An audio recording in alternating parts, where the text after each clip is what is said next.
We thrive best in Singapore when the region is stable, when other countries are prospering, and we can do business with them, whether financial services with Hong Kong, whether it's trading, manufacturing, whether it's tourism, people visiting one another, and whether it's just the confidence in the whole region so that investors can come and not think that I'm in a dangerous part of the world.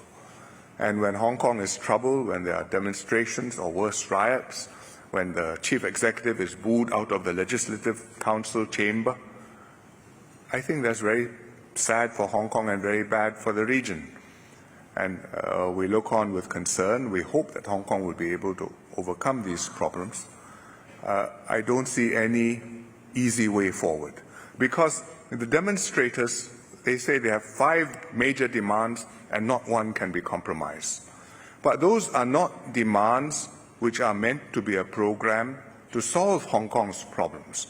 Those are demands which are intended to humiliate and bring down the government. And then what?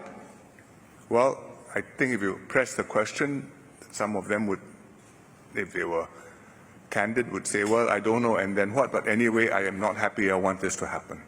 And that's a most unfortunate state to be in. And we've got to be able to move beyond that and to take steps which will not overcome all of the problems at once, but progressively tackle the issues which are bugging Hong Kongers. And what are they?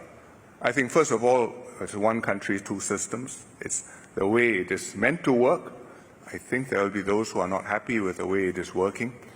And as one Hong Konger put it very neatly, from China's point of view, they must not only think of one country, but remember this is 2 systems. And from Hong Kong's point of view, you must not only think of 2 systems, but remember that this is one country.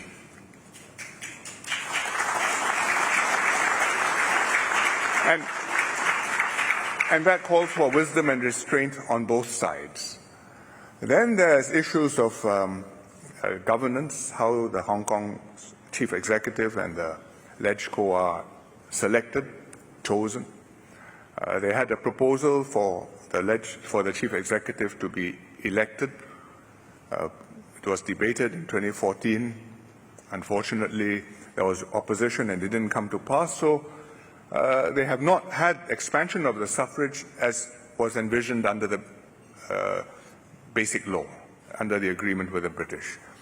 So that's something else which needs to be dealt with, but there's no simple solution, because to say we want universal suffrage, but Hong Kong is not a country, it's a special administrative region, and it has to live and work within that special administrative region framework, which is the basic law. And I think it can be made to work. It's not easy, but if it's not made to work, then I think it's very difficult to imagine that one country, 2 systems can continue for another 22 years until 2047. So that's the second thing. I think the third thing underlying these unhappinesses, which has not come up very visibly, but is at the bottom of it, and in fact, the chief executive was going to deal with it in her annual address, which got disrupted today, and that is social issues, in particular housing. It's very expensive. Young people can't afford it. A flat costs 22 years' worth of income, so it's not practical. And even to rent a space is very expensive. And so people feel, what am I slogging for? Where's the future? Where's the pot of gold? And there are solutions to that, but they are radical, and they require not only a lot of political courage, but you must be prepared to make changes which will have very significant social and economic consequences. And so far, the SAR governments have gone for conservative approaches, and the problem has not really significantly improved. And these are things which I think you can make progress on, but it will take time. And before you can make progress, I think it's necessary for temperatures to come down so that we can get people to work together.